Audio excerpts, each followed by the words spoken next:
தற்போதைய செய்தி. பாலியல் குற்றவாளிகள் பொள்ளாச்சி பாலியல் குற்றவாளிகளுக்கு அதிரடி தண்டனை வழங்கப்பட்ட சிறிது நேரத்தில் கோவை மகிழா நீதிமன்றம் 9 பேருக்கும் சாகும் வரை ஆயுள் தண்டனை விதித்ததை அடுத்து சேலம் சிறைக்கு அவர்கள் அழைத்துச் செல்லப்படும் நிகழ்வு அண்மை செய்தியாக வந்திருக்கிறது. பொள்ளாச்சி பாலியல் குற்றவாளிகள் 9 பேரும் பலத்த காவல்துறை பாதுகாப்புடன் சேலம் சிறைக்கு அழைத்துச் செல்லப்பட்டனர். கோவை மகிழா நீதிமன்றம் 9 பேருக்கும் சாகும் வரை ஆயுள் விதித்ததை அடுத்து அவர்கள் சேலம் சிறைக்கு அழைத்துச் செல்லப்படும் செய்தி. இது குறித்து நமது குமுதம் செய்தியாளர் ஞானசேகரன் தரும் தகவல்களை கேட்கலாம். பெண்களுக்கு ஒரு நீதி கிடைக்க இத்தனை நாட்களாக போராடி வந்த அந்த பெண் இனத்திற்கே பெருமை சேர்க்கும் வகையில் பொள்ளாச்சி பாலியல் குறித்த தீர்ப்பு வெளியாகி சில மணி நேரங்களில் அந்த 9 குற்றவாளிகளும் தற்போது சேலம் சிறைக்கு அழைத்து செல்லப்படுகின்றனர் என்ற செய்தி அண்மை செய்தியாக வந்திருக்கிறது. உங்கள் தகவல்களை தரலாம் ஞானசேகரன்.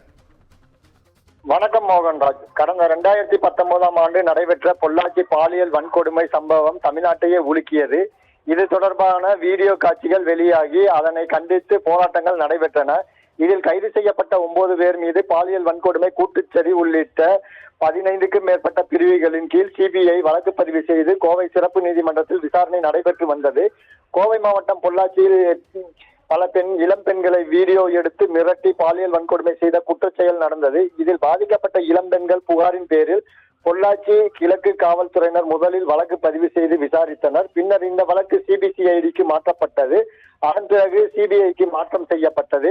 இவ்வழக்கில் பொள்ளாச்சியைச் சேர்ந்த திருநாவுக்கரசு, சபரிராஜன், வசந்தகுமார், சதீஷ், மணிவண்ணன் ஆகிய 5 பேர் 2019 கைது செய்யப்பட்டனர்.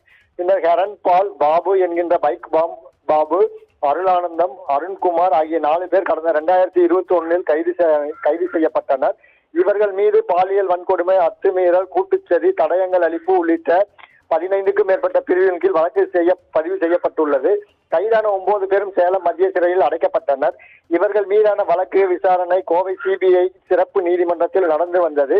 இவ்வழக்கில் 50க்கும் மேற்பட்ட அரசு தரப்பு சாட்சிகள் விசாரிக்கப்பட்டதாகவும் சுமார் 200 ஆவணங்கள், 40 மின்னணு தரவுகள் உள்பட பறிமுதல் செய்யப்பட்ட அனைத்து பொருட்களும் நீதிமன்றத்தில் சமர்ப்பிக்கப்பட்டதாக கூறப்படுகிறது. பாதிக்கப்பட்டவர்களில் 8 பேர் விசாரணையின் போது குற்றம் சாட்டப்பட்டவர்களுக்கு எதிராக சாட்சியம் அளித்துள்ளனர். இவ்வழக்கில் ஒவ்வொரு வாய்தாவின் போதும் குற்றம் சாட்டப்பட்ட 9 பேரும் சேலம் சிறையில் இருந்தபடியே வீடியோ கான்பரன்சிங் மூலம் நீதிபதி முன்னிலையில் ஆஜர்படுத்தப்பட்டு வந்தனர்.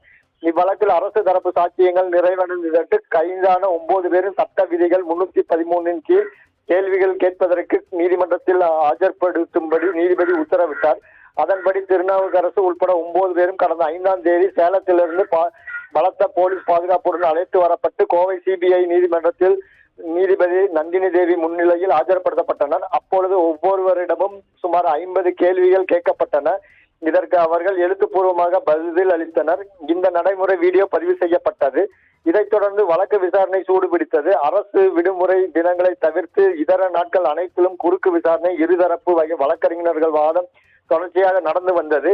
இந்நிலையில் கடந்த மாதம் 28ஆம் தேதி மீண்டும் வழக்கு விசாரணை வந்தபோது நீதிபதி நந்தினி தேவி நீதிமன்றத்தில் சமர்ப்பிக்கப்பட்ட ஆவணங்களை சரிபார்ப்பு, சாட்சி விசாரணை, குறுக்கு விசாரணை என அனைத்தையும் நிறைவு பெற்று விட்டதால் இவ்வழக்கில் இன்று மே 13 அன்று தீர்ப்பு அளிக்கப்படுவதாக அறிவித்தார். மேலும் குற்றம் சாட்டப்பட்ட 9 பேரையும் நீதிமன்றத்தில் நேரில் ஆஜர்படுத்த வேண்டும் என்றும் உத்தரவிட்டார். இதையடுத்து கடந்த 6 ஆண்டுகளாக நடந்து வந்த இவ்வழக்கில் இன்று சாகும் வரை ஆயுள் தண்டனை என தீர்ப்பு வழங்கப்பட்டுள்ளது. எனவே தற்பொழுது கோவை மகிழா நீதிமன்றத்தில் 9 பேரும் சாகும் வரை ஆயுள் தண்டனை விதித்ததை அடுத்து தற்பொழுது பலத்த போலீஸ் பாதுகாப்புடன் கோவையிலிருந்து சேலம் மத்திய சிறைக்கு கொண்டு செல்லப்படுகின்றனர். மோகன்ராஜ்.